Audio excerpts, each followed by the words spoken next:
Well, good morning, everybody. It is Link, the Gulf Coast Gardener, coming to you almost live from Jamaica Beach, Texas, on the west end of sunny Galveston Island. Today is Wednesday, March the 22nd. It's been cold and windy and miserable as far as I'm concerned lately here on Galveston Island, but it's warming up this week and the garden is starting to look really good. So let's go take a look and see what's going on in there. So starting at this end of the raised bed, I have a nice patch of borage seed. Kevin from Botanical Interest Seed Packets sent me these, and I'm really happy that he did because I've always wanted to grow borage. It is a phenomenal flowering annual that is ideal for the pollinator. So this will be covered in the bluish gray flowers later in the season, and I'm really excited to see how they look. Now, this is way too many plants for this space, so I'll be removing at least half of them, if not more, potting them up into gallons or moving them into other parts of the garden. But I really like the way these plants look too. They're really interesting leaves and they're very pretty as well. They're a little beat up from the wind, but they're doing really well. Now, this is some absolutely gorgeous Bibb lettuce that I started from seed in the garage and transplanted out, gosh, a few weeks ago. And my leaf lettuce is coming to the end of its run, but these Bibb lettuce are going to start maturing just in time. So love these nice, creamy, delicate Bibb lettuces that they're really hard to get in the store because they're hard to transport, but they're super easy to grow in your garden. Now, if you've watched any of my videos, you know that I am a big fan of Mistflower. And all of these plants are from my little patch. So I dig these up every spring and pot them up. And you can see I've got a tray of 18 4-inch pots, and they're doing really well. And then here are some gallons that I potted up, gosh, about a week ago.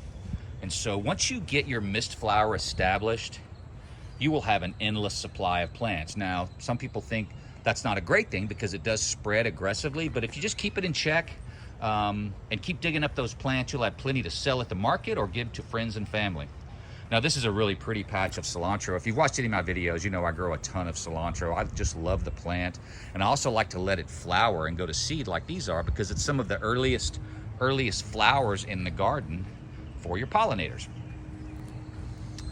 And as you can see, speaking of cilantro, here is my third succession. These are doing really well. So about the time I pull up all those other cilantros, these guys will be producing and I'll be able to harvest cilantro for the next couple of months as well. This will probably be the last of the cilantro that I plant because once it gets too warm, they tend to bolt and flower and go to seed pretty quickly. Now, here are a couple of plants that I'm super excited about. These are dwarf tomatoes, which I really had not heard much about.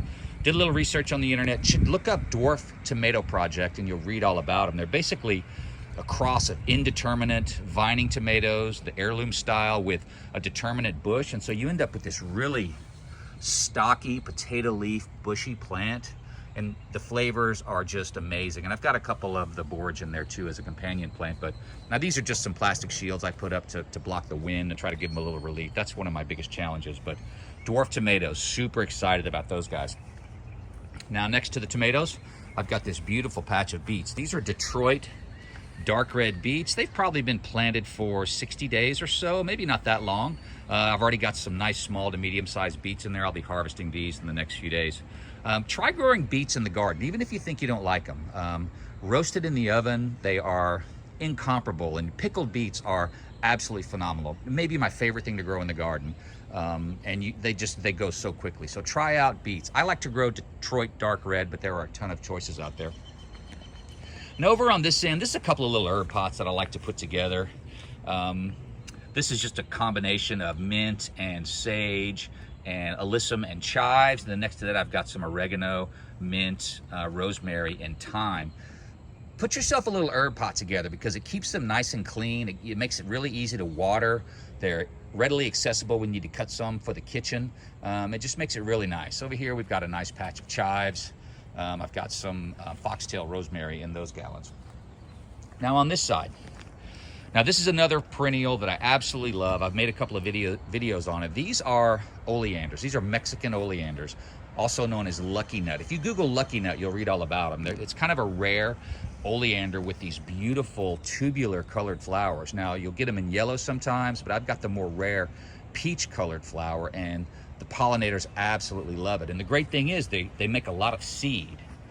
And as you can see, I just seeded the seed from this plant directly into 4-inch pots, and I've got 50% or more germination rate. So once you get a plant nice and established, you'll always have more seed to create more plants, and it's just a wonderful plant. It's supposedly hardy to zone 10. I'm in 9B.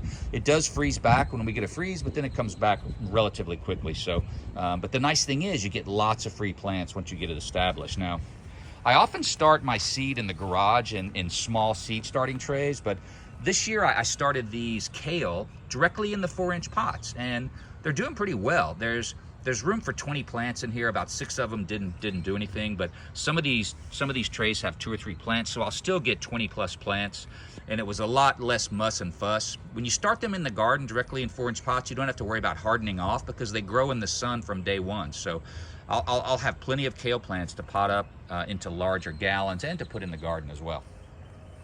This is a nice little thyme patch. I always like to have thyme over here when I'm having my coffee in the morning. As you can see, there's my coffee spot. I love to sit out in the garden in the morning, listen to the birds, have my coffee, and just and look at the plants. It's phenomenal. It's just so relaxing, and it's one of my favorite things to do. Now, these are some verbena plants that I picked up at a nursery. I'm going to put those in my own garden. Never grown verbena before, and so I'm looking forward to seeing what those look like. Here's some more 4-inch pots that I started directly, that I seeded directly in the garden. Now, these are cilantro. You can see not a great germination rate, although I did put a handful of these plants in that first raised round bed that I showed you. And then over here are dill. Dill are kind of nitpicky to germinate. I got a few that germinated, but gosh, only 3 or 4 out of 20 plants, not great. But the thing about dill is that once you get it established, it self-seeds all over the place, and I just love that fact. So these are all volunteer dill that are from a plant that I had last year. I had an entire row of dill all through here, and then so this year I've got dill popping up everywhere. I've got a nice dill plant there.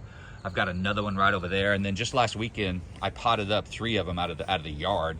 So there's 3 more nice dill plants. I love getting plants from plants. You feel like you're getting something for free, and it's kind of exciting. And speaking of that, these are passion vines. I had a beautiful passion vine covering the entire stairway, and it was covered in Gulf fritillary butterflies this year. And it sends out runners, and I have 4 or 5 passion vines in gallons now that I'll be able to plant wherever I need them. These are some jalapeno peppers. I picked those up at the nursery. I didn't start jalapenos myself this year, and again, I've got these shields around it to try to protect it from the wind a little bit. Again, that's one of my biggest challenges. Over here, we've got more cilantro. You can see this was my first patch that I planted.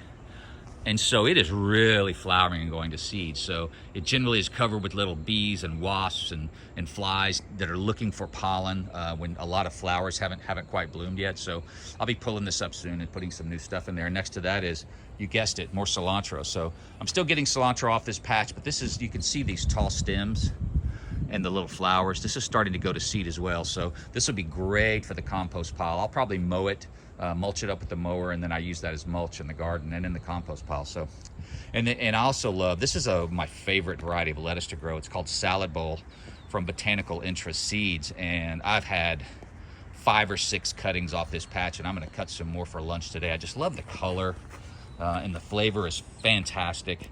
But you can see some of these are getting a little tall too. So these are about ready to go. Once you get 3 or 4 cuttings off a lettuce blend like this, they tend to bolt and go to seed as well, and it's time to replace them. So, and then over in the garden we have a few more things. Now here's one thing I overlooked. These are some more plants that I started last year from seed. These are smooth blue asters. It's a super tough flowering perennial. This is one of the few things that stayed evergreen after the 23-degree freeze. They really didn't change at all. They didn't grow much, of course, but they cruised right through the freeze. They stayed nice and green. I love these hardy perennials that flower, takes care of the insects, and they're very low maintenance once you get them established. So, more and more I'm looking for plants that don't freeze in the winter, and if they do freeze back, they come back. So really excited about those guys. And over on this side, we've just got some random gallons. I've got more of those asters. Those are all from seeds that I started last year. You can see a few more of those Mistflower, 1, 2, 3, 4 more gallons, 2 more gallons of thyme. Thyme is super easy to grow from seed. So thyme is easy to grow from seed. Dill somewhat. Rosemary, if you have the right seed. But definitely grow herbs from seed if possible. Now, remember all those Mexican oleanders I mentioned. Excuse me. Here's a whole bunch more gallons. These are all started from seed. So I've got, gosh, I don't know, 20 or 30 of those Mexican oleanders over here. I've got some society garlic. Look how pretty that is. Can you see those tall flowers? I picked those up in a seed swap, in a plant swap last year, and they're doing really well. And then I even have some lemongrass. I've never grown lemongrass before, but I got these lemongrass plants at the same plant swap. I basically got a handful of plants that were kind of dried out, looking pretty lousy, but you know, I potted them up in these gallons, and they're doing really well. So plants are tough. You give them a way to grow, and they usually help you out. This is a pretty little Citronella plant that froze back a couple of years ago, so I brought it downstairs and potted it up. And look, dill finds a way, doesn't it? There's a big old dill in there. So if I sell this plant, whoever gets a Citronella is going to get a bonus dill for free. Here's something else that came back from the freeze in this little bitty pot. This is Love Lies Bleeding, a beautiful vining perennial. It froze back. It looked terrible, and I thought it was dead. I even stopped watering it, but you know what? Check it out. It's coming back from the 23-degree freeze. I got that at the plant swap too. So if you have any local plant swaps in your area, it's a great place to pick up plants you've never even heard of. I've never even heard of Love Lies Bleeding. I didn't have any lemongrass. I certainly didn't have any society garlic, but now I've got all three just from going to a plant swap. And then if you watch my videos, you know I'm a big fan of this Victoria Blue Salvia. Check this guy out. This thing froze back to the ground on December the 23rd during the Christmas freeze, and it's already getting huge. Really happy with that. At least one of my hibiscus are coming back. I have 3 in here. One of them is coming back. Here's another beautiful salvia plant. This is a whole bunch of little bluestem grass that I started from seed last year, and these are all in 4-inch pots now. A nice native perennial grass. And this is the Mistflower patch where I get all of my Mistflower. All those plants came from this patch. And so this thing will be covered in these beautiful purple wispy flowers. And it's got a nice ant pile going in there as well. I'm gonna have to do something about that. But I never need to even start this from seed anymore. I could probably dig up half of these and pot those up as well. And it would just fill in the empty spaces. So everything's looking great in the garden.